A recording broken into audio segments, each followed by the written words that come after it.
Welcome to the Whole Pro Podcast, presented by the Tennessee PGA. I am Jim Vernon, former president of the Tennessee PGA. Along with me is my partner, as always, Virgil Herring, two-time Tennessee Teacher of the Year. Welcome. It's good to see everybody today and hear everybody. Hey, I'll start with a bell. We have a cool topic today that I want to talk about. But I think before we do that, we're recording this the week after the Masters. They're down at Hilton Head right now playing, but everybody, in my mind, I'm still thinking about everything that happened at Augusta. And as we talked about a few months before that, Jackson Harrington is one of your students, and you got to go. So I'm just, man, dude, the floor is yours. Give us a down low on kind of as much as you feel like, because we could probably talking about it forever if we wanted to. Yeah, I think that you're talking about a 19-year-old who's now achieving a lifetime dream, right? So one of the things that I was trying to encourage him is that to make sure you set goals after this, because this is a pretty monumental goal, and you got a long way to go yet. Exactly. And let's prepare to win to the best of our ability. We have a lot of skills, but we have to think about, like, if I'm going to win, I have to play this way. And then really that's what when you come down to playing tournament golf, professional golf, you attack the golf course the best way you can. And if it doesn't work out that week, just like Davis Love told Brandt the first time I was ever out on tour, if you don't think you're good enough, then you don't belong. But you have to go out there and play the golf course the way you know you can do it to the best of your ability. And if it doesn't work out that week, you put your clubs in the trunk, head to the next tournament. So Jack is an extremely powerful player. He certainly was the longest player there. I know he's very, very long, and the other players we're talking about, is he really probably the longest player there? I think he had the longest drive on the driving range. He had the tech on the driving range. He had the longest drive of the day on the driving range every day but Tuesday. Wow. Gary Woodland got him by a yard. So, I mean, we're talking, where I was, my TrackMan there, his clubhead speed was 133, ball speed 196, 97. He was hitting it like 365, 370, right? So, that's crazy. I mean, we're talking like smooth 5 irons, 240, right? Just thunderous, right? So we get there on Saturday afternoon, and you're just trying to get your feet wet. Now you're under the tournament players' driving range, not the members' driving range, and you're getting that vibe, and that's coming right off of the ANWA, right? So the girls just got done playing, so we're hitting balls, everything's cool. So Sunday is the day in which you can play, and I could be inside the ropes. So if you're a tournament, if you've won the Masters, you can take anybody you want out there with you. But if not, you can take one person, but they can't play. Okay. So Jack chose me, and I went out and we played. And that, in my opinion, that was actually the first time he's played Augusta National. Even though he's played it 6 or 7 times, he had not ever played it with the greens that hard, with the greens that fast. Tournament ready, basically. Yeah, and I think that of all the things that's fascinating, you can get your lines off the tee, and you can kind of figure out where you think it's a good place to miss it if you get yourself in trouble. But until you've played the golf course where the ball's first bounce with a 9 iron bounces 3 feet in the air, you haven't played Augusta National yet, right? So that was startling first. Like, whoa. Did he verbalize that? Like, holy crap, man, this is different than when we played back in whatever February. Oh yeah, like, so the second shot, the third shot on 2, he had like 58 yards and nipped this little 58, and the skip was literally 8 yards. And he was like, whoa. So he goes, did I hit something? So he dropped another ball, hit it, same thing.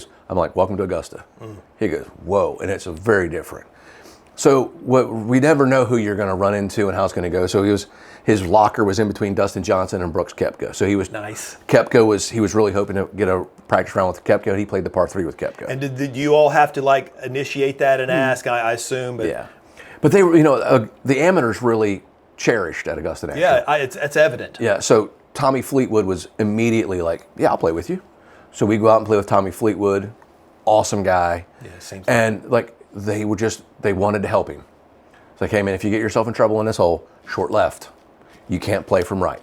And just kind of steered him around for 9 holes. And we played 9 holes a day because you have to kind of corral your energy, because you're burning energy emotionally and mentally, more so than physically. Then that can be exhausting. Yeah, because they warned us, and I knew this because I was there with Brandt a long time ago. But nevertheless, like, the head professional and the other pros are like, I can't tell you how many amateurs are absolutely gassed on Thursday morning because they've played 18 holes Sunday, 18 Monday, 18 Tuesday, 18 Wednesday, and the par 3, and you're gassed. So play 9. So that's what we did. So the front nine, we played with Tommy Fleetwood. It was awesome. And super duper guy. Just like everybody says, maybe the coolest, nicest guy on the tour, showed that to be awesome. But on that morning, we were introduced to Bryson DeChambeau. And Bryson came up, really gave him some good words of encouragement. Like, and this is what, it's easy for me to say it, but when a two-time U.S. Open champion says it to you, and one of the most popular and best players in the world says, hey man, just remember, this is just another driving range. You're hitting it off of grass to a target, just like you do anywhere else. This is just, don't make this any bigger than it really is. It's just another golf shot played off of grass to a target that you're trying to hit it to. Just remember that. Yeah, I like it. So great advice. So we go out with Bryson, and we knew it was going to be a driving show. Yeah. Because he wants to establish that he's the alpha. He really likes to let everybody know in a crowd that he's the alpha. And we didn't get it. Nobody hit like fair tee shot because Bryson hits 3-wood off 1. Jack hit driver. Neither of them really hit great drives on 2.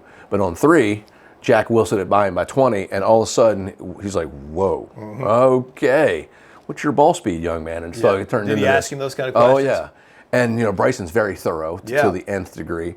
So he really embraced Jack, really embraced him. So much so that he wanted to play with him again on Wednesday.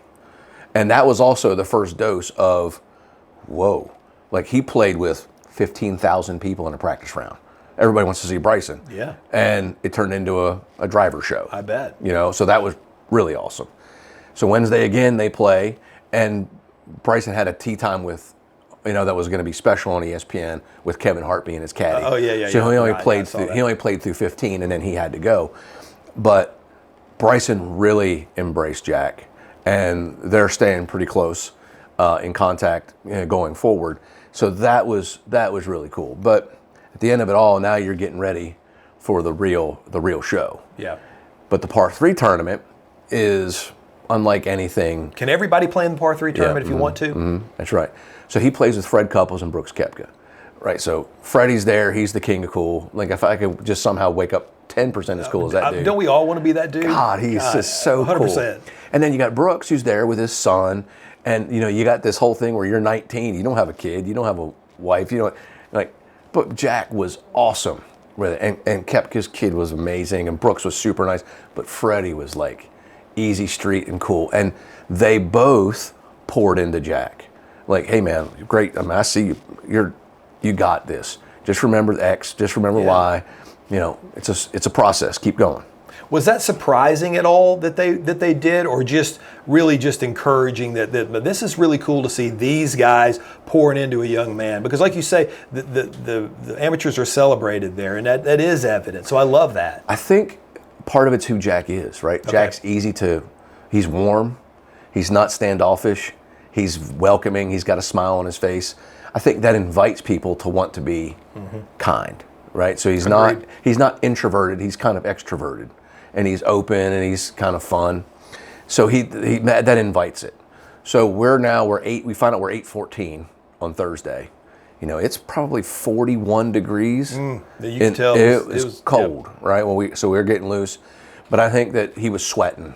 It was. I would be. Oh my God, it was really cool. So you're playing with Angel Cabrera, who pretends to not speak English. And said one word to Jack the whole entire day, time? The whole time. Well done. And Sammy Valimaki, who was way off of his game and permanently angry, right? So there was no like communication talk. Yeah. I think when we look back over it, when you're a player who hits it as hard as Jack hits it, you spin the ball a lot, and 99% of your rounds are played on greens that you're trying to control that spin. So he flights the ball down so that the landing angle is correct so the ball hits and stops pretty quickly. Well, that doesn't work at Augusta National Masters Week. Right. So we hit a lot of iron shots that were flighted that were really awesome, but they had the 6-7 yard skip.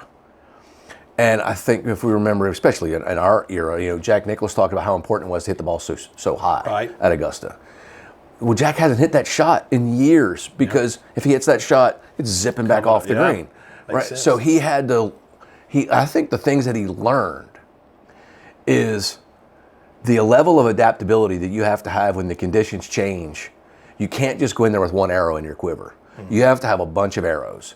So he learned that he has to, when the greens get hard and fast, like major championship hard and fast, the balloon stops the ball more than the spin does.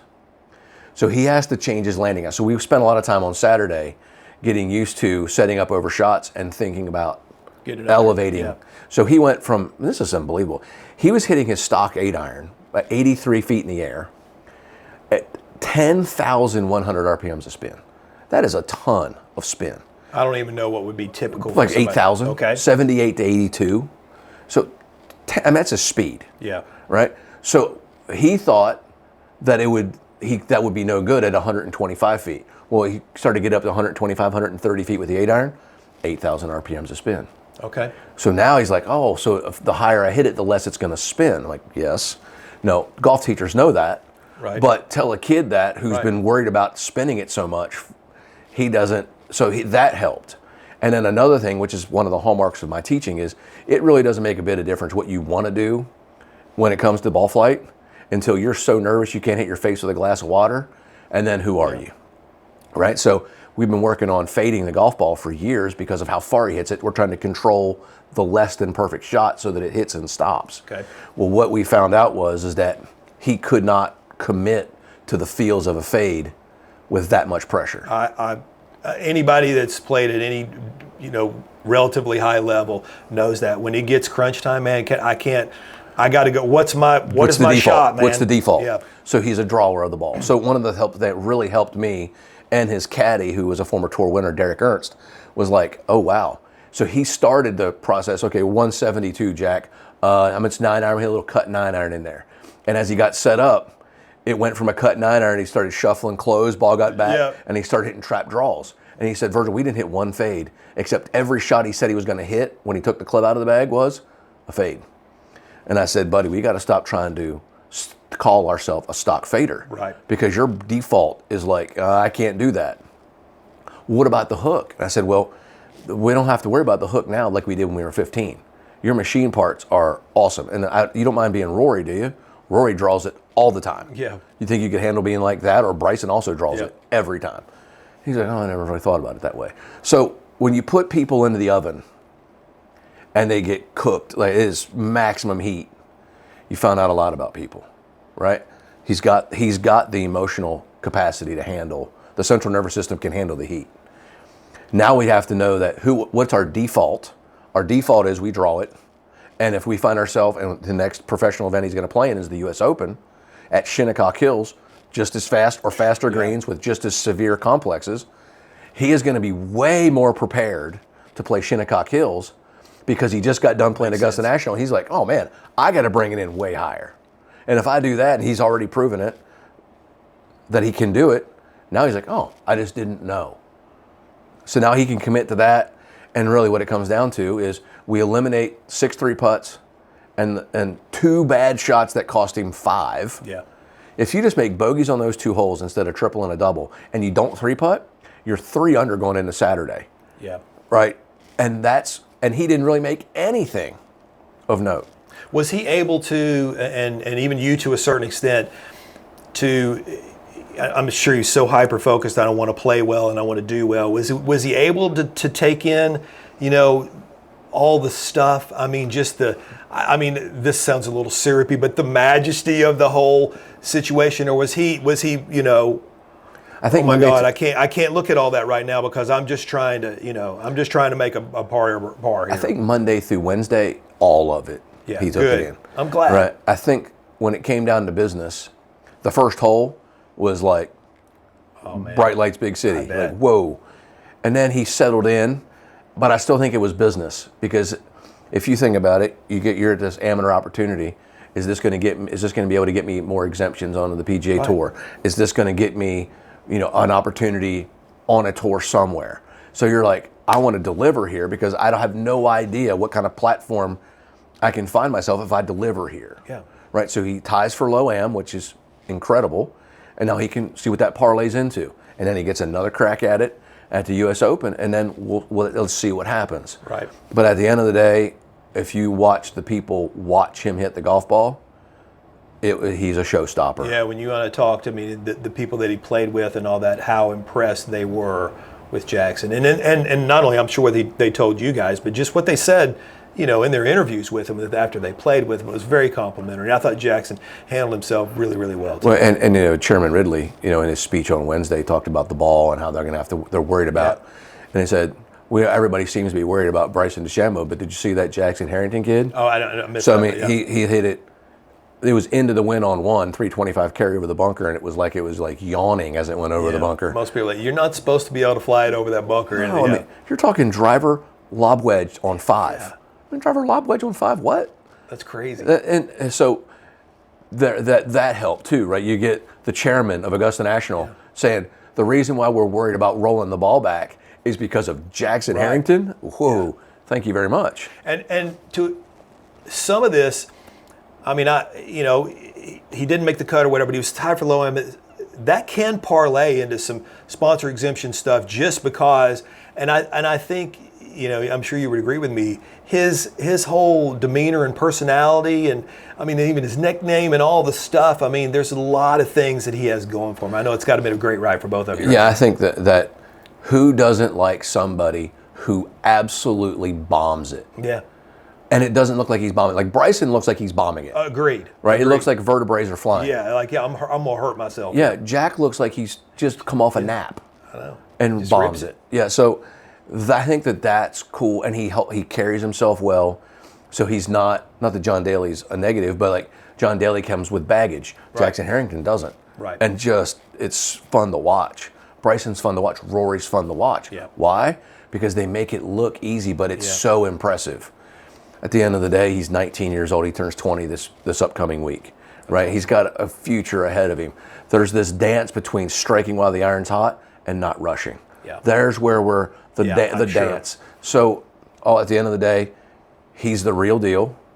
He has very little things that have to get noticeably better, but you have to trust that your game and how you play the game isn't going to win every week. Nobody wins every week. That's another thing that people have to get your head wrapped around. Right. Forget Tiger Woods. Yeah, I know. People make 80% of their money in 20% of the events they play.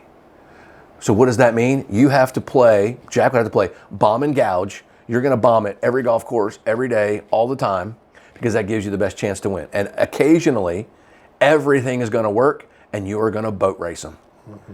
But there's going to be some golf courses and some events that, one, you're maybe not clicking, or just nothing suits you. Right. And you have to be either able to adapt and have multiple ways to win, or you just have an incredible career based around one style of play. Yeah. And there's nothing wrong with that. Bryson has made an incredible career out of one style of play. That's an understatement, isn't it? So that's you just have to be okay with who you are. But golfers innately are perfectionists. So if they're bombers, they're always wishing they could butter fade a driving iron all the time. Everybody and just keep wants it in play. some style that basketball. All the big players want to be guards, and then they kick it off their knees half the time. And every little player, I want to go in there and do my baby skyhook, right? I mean, that's exactly what we want to do. Yeah. So at the end of it all, that's what we're really hoping for is let's let the gods show us where we're going, and all we have to do is follow the process of what it takes to be great. And if we follow the process, what it takes to be great, if you do that, I guarantee that you'll be great. I just can't tell you when. And it's when does the patience wear out, and that's where we're all facing.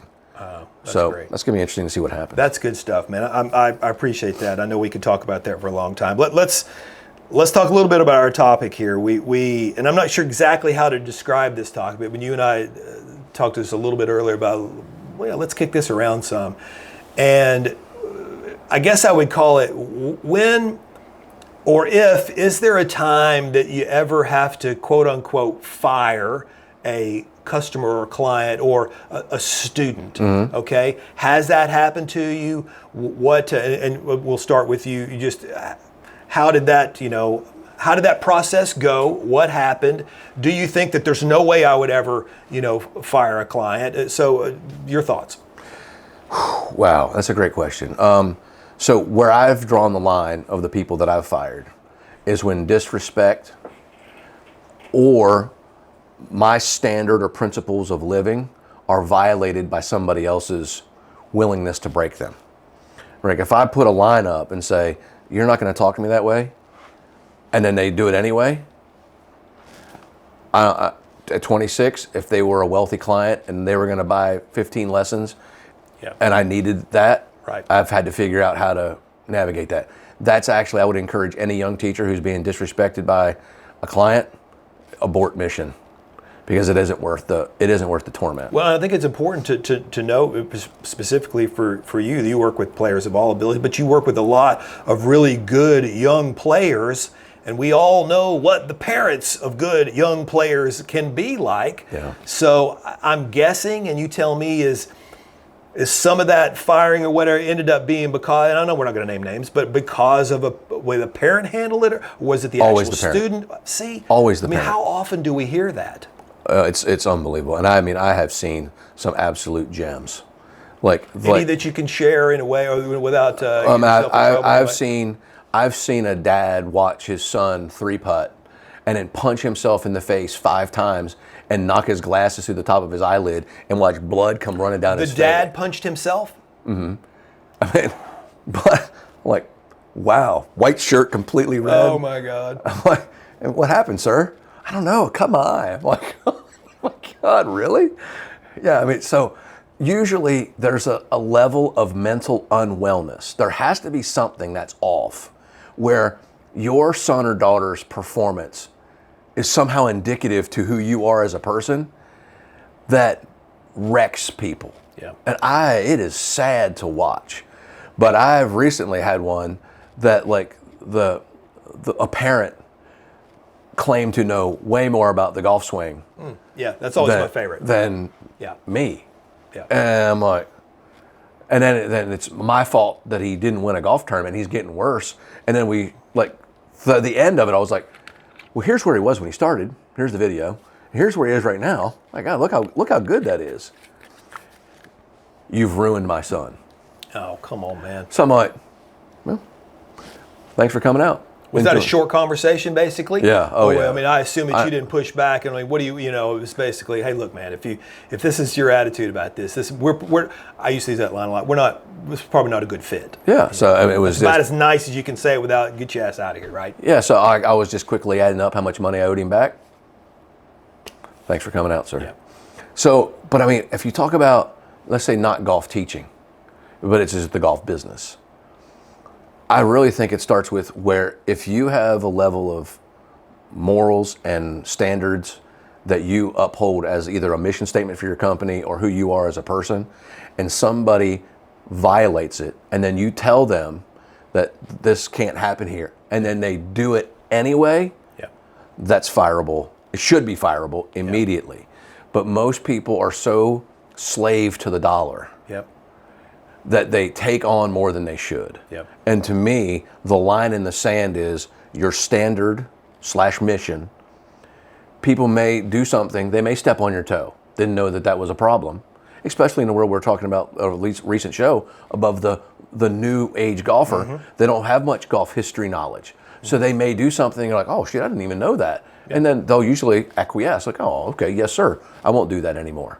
But if they then do it anyway, out. I like the way you describe that. I can think of a couple of different examples of I guess you would call it firing. I don't know how else to call it that, but one that I was very protective as a manager and a leader of our people. The customer is always right is a dumb statement in my opinion. They're obviously not right. Now they are always the customer, so we need to honor that. Okay, but I can remember a situation where we had a guy, and I guess I fired him, and then months later he came back, and he walked into the golf shop one day and absolutely berated a 17-year-old girl that we had behind the counter, and I mean just laid into her, okay? I caught the tail end of it as he was walking her out, still just yelling over his shoulder. She's in tears, and I walked out to him, and I was still relatively young, and so it was difficult for me to do. I mean, this guy, honestly, like I say, he had a bunch of money, spent a bunch of money, and I said, we'll call him Mr. Johnson. I said, hey, Mr. Johnson, I need to talk to you for a second. I said, look, man, that's not acceptable.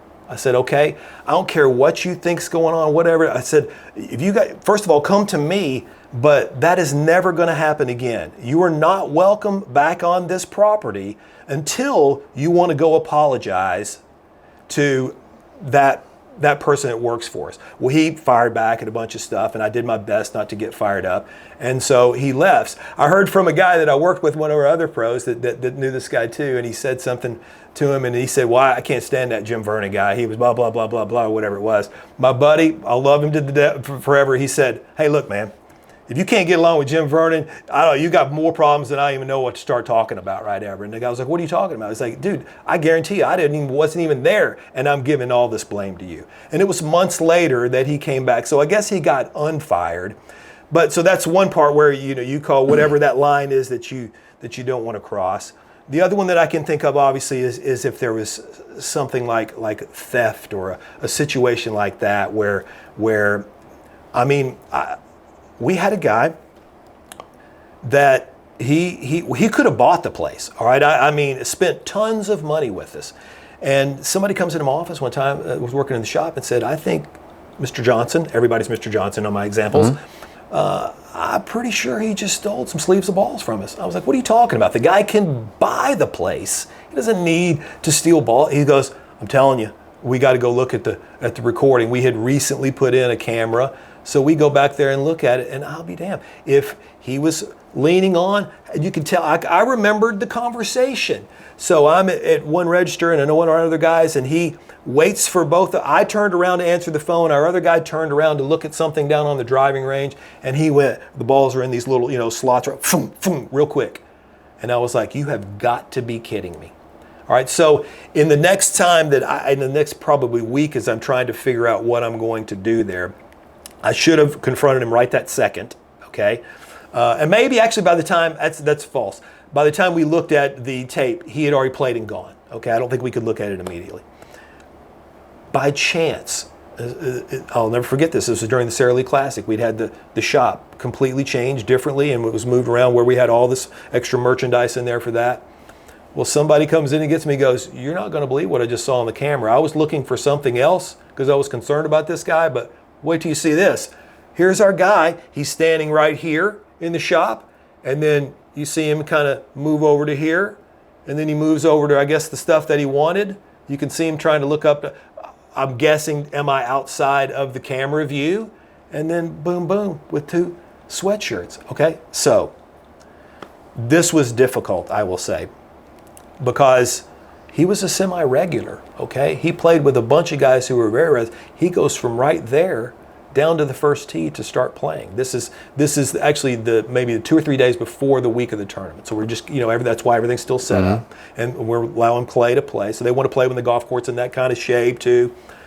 So I'm like, I can't do what I did last time, and I've got to go confront this right this second. So I'm all 32 years old or whatever, and heart's in my throat, and I drive down there, and I have to pull him away from 7 other guys, and they're all getting their game, their bets and everything. I'm like, hey, Mr. Johnson, I need to talk to you for a second. And so I basically said, I know you stole 2 sweatshirts from us today, and I actually also know, I don't know what you're talking about. That's crazy. Why would I could buy this place 10 times over, blah, blah, blah, blah, blah, right? And I said, let's go look in your golf bag right now. Now, you're not looking at my golf bag. I said, well, we're going to go look in your golf bag. I said, if we're not going to go look in your golf bag, that tells me everything I know. I need you to leave the property right now, and you can never, ever come back here, I'm afraid.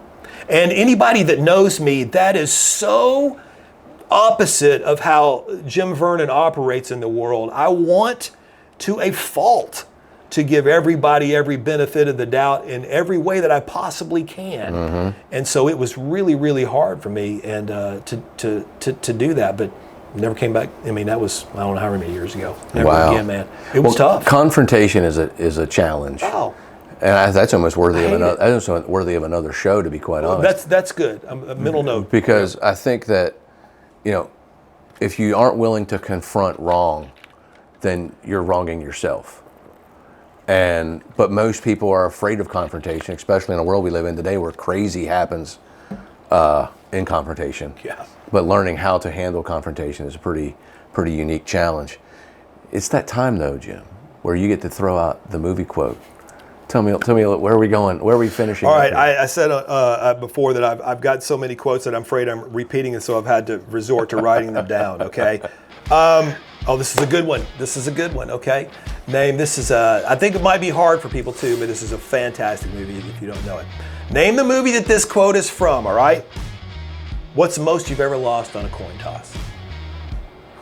Thank you guys so much for being here again. As always, if you have questions, comments, you can email them to us at theholepro@gmail.com. We also appreciate our presenting sponsor, Tennessee PGA, for all their support of this podcast. Virgil and I will see you again next time. Thanks so much.